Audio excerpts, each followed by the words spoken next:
E eu estou representando o Projeto Irmãos, a convite do César. O Projeto Irmãos é um parceiro do Movimento Inclusivo.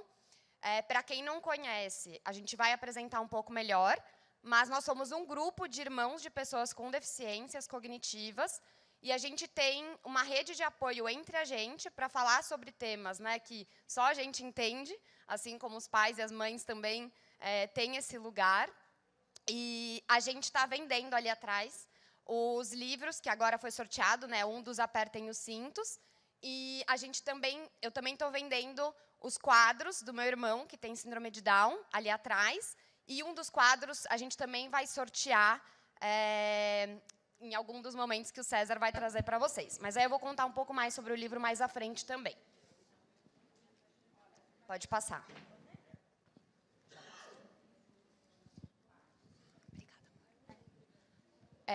O meu foco dentro da educomunicação, eu vou explicar um pouquinho o que é educomunicação, muita gente não conhece, é a educomunicação pensada para as diversidades funcionais. Pode passar. Representando o Projeto Irmãos, pode passar também, por favor. A gente fala muito sobre o futuro dos irmãos que começa hoje, né? A gente, como irmãos, tem essa responsabilidade, desde o momento que a gente recebe a notícia também, né, de preocupações que vão para o futuro. Então, quais são as nossas responsabilidades? Quem somos nós nesse processo, né? A gente fala muito, inclusive, sobre nós não somos mães, nós não somos pais, mas nós temos uma responsabilidade como irmãos e como irmãs que é diferente de irmãos que não têm pessoas com deficiência na família, né? Então, a gente fala muito sobre esse futuro que já se inicia agora. Pode passar. Então, a gente participa num lugar de fórum. A gente tem um fórum onde a gente traz preocupações ou questões do dia a dia que a gente tenha, e a gente tem pessoas de diversas idades. Então, a gente já tem irmãos que têm a tutela dos seus irmãos, que vão trazer essa experiência. A gente tem desde questões mais do dia a dia até questões um pouco mais profundas que a gente vai lidando. Pode passar, por favor. E aí a gente vai atuando através do acolhimento, do estreitamento de vínculos. Então, a gente faz momentos também de encontro entre a gente, mas a gente também promove seminários e outros tipos de eventos em que as famílias também participam, para poder fazer essa troca entre os irmãos, pais e mães, que às vezes a gente sabe que podem ser um pouco conflituosas, né? Então, a gente acaba gerando esse impacto plural de inclusão e inovação, esse convívio inclusivo, através da educação e do pensamento crítico dos nossos irmãos, mas principalmente o nosso, né? De como a gente se vê nesse lugar e como que a gente desenvolve esse lugar de embaixadores da inclusão. E a gente também participa ativamente em políticas públicas, buscando melhorar esse processo. Pode passar. Então, alguns questionamentos, né, que a gente se faz, e é um grupo muito aberto mesmo. A gente não tem medo de falar o que a gente está sentindo, porque a gente entende que é assim que a gente vai ressignificar e desmistificar alguns conceitos. Então, a gente se questiona se a gente tem culpa, a gente fala muito sobre os nossos parceiros, né, o que eles vão sentir, qual que é o papel deles nessa relação. Como que os nossos amigos também, muitas vezes, não entendem do que a gente está falando, então a gente busca essa rede de apoio.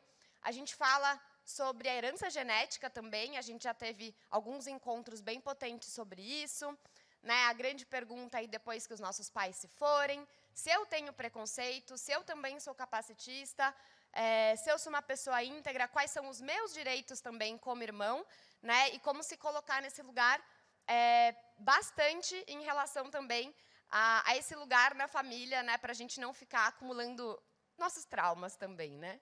Pode passar, por favor. Então, a gente vai ressignificando essas identidades e, muitas vezes, a gente encontra sentimentos que a gente imaginava que eram só nossos e, na verdade, estão ali no meio de outros irmãos e irmãs. E é muito rico, a gente tem pessoas em todo o Brasil, então a gente acontece num fórum de um WhatsApp, muitas coisas online, mas a gente também tem vários encontros presenciais, né? Como a gente tem muitas mães e pais aqui, também é um convite a quem não conhece, quem não participa, chamarem os seus outros filhos e filhas para participar do Projeto Irmãos. É muito rico, muda a nossa vida, porque é um espaço realmente muito bonito e seguro e que vai abrindo muitos caminhos também nesse sentido. Pode passar, por favor. a gente tem esse olhar de transformar os problemas em oportunidades, né? Então, como eu comentei dos pequenos traumas antes, então a gente sente que a gente não tem reconhecimento, muitas vezes, que a gente tem que ter um cuidado constante, que a gente tem dificuldades na comunicação em algumas situações, com os nossos irmãos, esses comportamentos, como é que eu lido com eles, como é que eu dialogo com a minha família, né? Muitas vezes tem um tabu dentro da família para falar sobre assuntos importantes, inclusive e principalmente financeiros, né? A gente quer conversar sobre isso, a gente quer entender, mas a gente não quer passar na frente dos nossos pais, né? Então a gente fala muito sobre isso também, como a gente atinge esse lugar. E aí a gente vai transformando esses problemas em oportunidades. Então, como a gente pode ter um senso analítico, resiliência, engajamento, responsabilidade, e à medida que a gente entende que a gente desenvolve a nossa autonomia, a gente também está desenvolvendo a autonomia dos nossos irmãos. E aí a gente começa a encontrar caminhos muito mais possíveis para trabalhar muitas questões.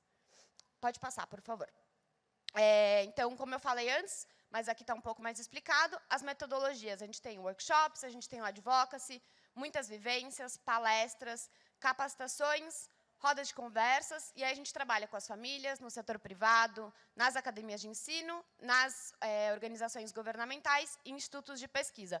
Inclusive, vou fazer um adendo, o projeto Pertence está fazendo uma parceria com o Projeto Irmãos, e a gente vai ter uma quarta por mês, tem alguns meses que são 2 quartas, vai ter um projeto de expressão corporal e diálogos familiares, em que a gente vai trabalhar a identidade, e a ideia é que tenha pessoas da família e as pessoas com deficiência também participem desses diálogos, lá no Movimentarte, que é aqui pertinho, inclusive. Então, também fica o convite, nas redes do Projeto Irmãos vocês encontram, é bem bacana. A gente já começou a fazer alguns do Projeto Disney, e esses diálogos têm sido super ricos, e eles estão sendo expandidos para esse projeto da arte do pertencer. Pode passar, por favor. E é isso, então, algumas das abordagens, né, da liderança, da educação, autonomia, sexualidade, e por aí vai, acho que bastante alinhado com tudo que foi falado no painel anterior também. Pode passar. E é isso, a gente já impactou mais de 70 irmãos, atualmente mais de 80, acho que está um pouco desatualizado, isso dentro do fórum, né? Tem alguns irmãos que participam só dos eventos, tudo mais. No fórum, se eu não me engano, a gente está com quase 90 pessoas dentro do grupo de WhatsApp. 300 famílias acolhidas e mais de 10 mil pessoas impactadas em ações com parceiros. Pode passar. Só falando um pouco mais sobre o Apertem os Cintos, que é o livro que a gente tem para vender e que foi sorteado. Ele é a primeira obra pensada para irmãos de pessoas com deficiência, e ele é válido, principalmente para a síndrome de Down, mas também para outras deficiências cognitivas. E são várias perguntas e respostas agrupadas em várias categorias, e que são super sinceras e profundas também. Pode passar. E elas são respondidas pelo Brian Skotko e pela Sue Levine.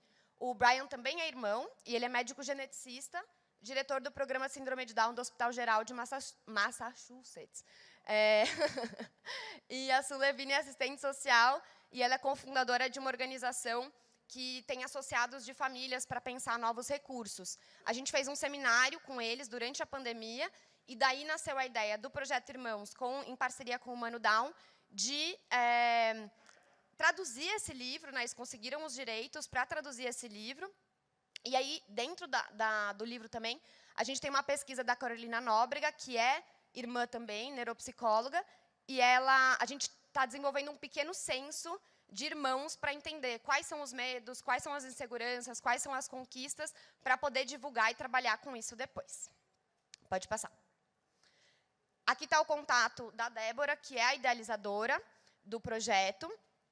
Se vocês quiserem, depois podem falar comigo que eu passo com mais calma. Mas a gente também tem a rede, bem simples, Projeto Irmãos 2018, e o site projetoirmãos.com.br. Pode passar, por favor.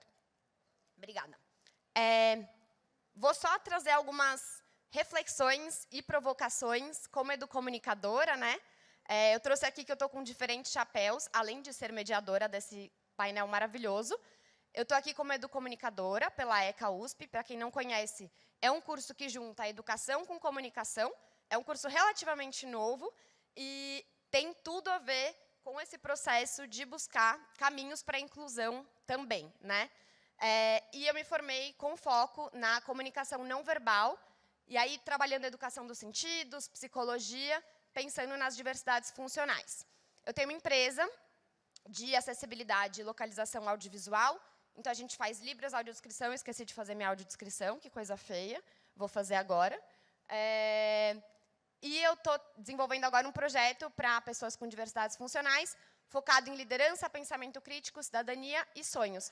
E eu sou a irmã do Thomas, que tem síndrome de Down. Ele não está aqui hoje, porque ele está no Iniciativa Kids, expondo os desenhos dele e vendendo as artes dele também. Então, ele está aqui em espírito, eu estou lá em espírito também. Eu sou uma mulher branca, de cabelos castanhos compridos, olhos castanhos. Eu estou usando um vestido cinza, um colar de miçangas azul e um brinco com penduricalhos. Pode passar. Pode passar? Pode passar, por favor. Oi? Ele estava... Foi. Não sei se todo mundo está familiarizado com esse termo das diversidades funcionais. É uma reflexão que eu trago aqui, eu tenho levado para muitos lugares. Eu conheci esse termo há alguns anos atrás pelo Tuca Munhoz, né, que é um ativista, é um homem que anda de cadeira de rodas, e ele me trouxe esse termo que me abriu muito a mente. Então, eu gosto de compartilhar com quem ainda não conheça, que é um termo que surgiu no Fórum de Vida Independente da Espanha, que propõe que a gente pense as deficiências por uma outra linguagem, pensando em diversidades funcionais, né, que seriam formas diversas de funcionar. E aí isso desde a parte física, deslocar-se, pegar coisas, ir ao banheiro, mas também a comunicação, relacionar-se e etc. Para mim, esse é um termo muito revolucionário, porque eu acredito que ele expande a identidade de cada pessoa, né, não coloca dentro dessa caixa da deficiência, ele vai trabalhar dentro da educação também, num lugar de entender que todas as pessoas funcionam diversamente. E se a gente entender que esses funcionamentos são muito plurais na sociedade, a gente consegue mais efetivamente trabalhar essas funcionalidades. Pode passar, por favor. E aí, é claro, não vou ler esse textão inteiro, mas é um texto da Isabel Frutos que fala que a questão não é ficar inventando termos e ser politicamente correto. É realmente a gente usar esse termo para virar uma chave na sociedade, né? Eu acho que entre a gente tem um olhar, mas que para a sociedade, pensar em diversidades funcionais, talvez abrisse um olhar para romper com os rótulos e os estereótipos e por aí vai. Pode passar, por favor. E também trago um conceito do Rodrigo Mendes, do Instituto Rodrigo Mendes, da ideia de que a deficiência ela é igual a barreira versus o impedimento, né? Então, se você tem uma barreira 10 com um impedimento 10, a deficiência vai ser 100. Então, o impedimento, no exemplo de uma pessoa que anda de cadeira de rodas, se você tem uma rampa, a barreira se torna 0. Portanto, 10 vezes 0, 0. Então, a deficiência, na verdade, está dentro da barreira e não do impedimento daquela diversidade funcional. É um termo que, para mim, eu carrego sempre e acho que é muito especial também. Pode passar. E aí eu vou falar brevemente, que a gente já vai passar a palavra para as nossas palestrantes e para o nosso palestrante também. Que acho que eu me identifiquei muito, né, com o que foi falado no painel anterior. Eu tenho uma jornada como irmã de um irmão que esteve em escola regular durante muito tempo e participou muito de projetos. E eu estou super curiosa também para saber o que vocês vão falar, porque a gente agora entrou numa escola especializada, né, não especial, especializada, e que tem projetos muito focados para cada pessoa, independente se ela tem uma deficiência ou não. E foi um dilema na minha vida, como eu sempre estou me colocando, né, meu chapéu de irmã, meu chapéu de educomunicadora. Como educomunicadora, eu fui muito resistente a essa ideia, né, porque não era o que eu acreditava. E quando eu fui encontrar a escola especializada, eu entendi que se essa metodologia fosse aplicada em todas as escolas, isso sim seria a educação inclusiva, né? Isso sim seria a educação para todos e todas. Então, a gente está sempre, o Thomas está em muitos projetos também, então ele participa do Movimento Arte, agora entrou na companhia de dança, E a gente está sempre buscando esse lugar do pertencimento, da autonomia, mas em contraponto com a metodologia e o desenvolvimento dele também. Então, eu tenho refletido, eu estou no momento, estou trazendo aqui para vocês, de refletir muito sobre o que é a educação inclusiva de fato. Eu acho que a gente, às vezes, coloca estigmas também do que é, e o importante nessa área é a gente estar sempre refletindo sobre quais são as outras possibilidades. A gente sabe que o ensino regular é o ideal com a educação inclusiva, mas quais são os caminhos para a gente chegar lá? Pode passar, por favor? Eu trouxe aqui alguns desafios possíveis da educação, que eu trabalhei durante a minha formação. Identificação, conexão com a realidade, sensibilidade, mudança, combater o capacitismo, capacidade de aprender, assumir a imperfeição, desmistificar padrões e repensar a linguagem, que eu tenho certeza que são desafios que vocês vão falar pra caramba, vai ser maravilhoso. E estou super animada para ouvir a fala de vocês. Pode passar, por favor? Agradeço. Esse é o meu e-mail.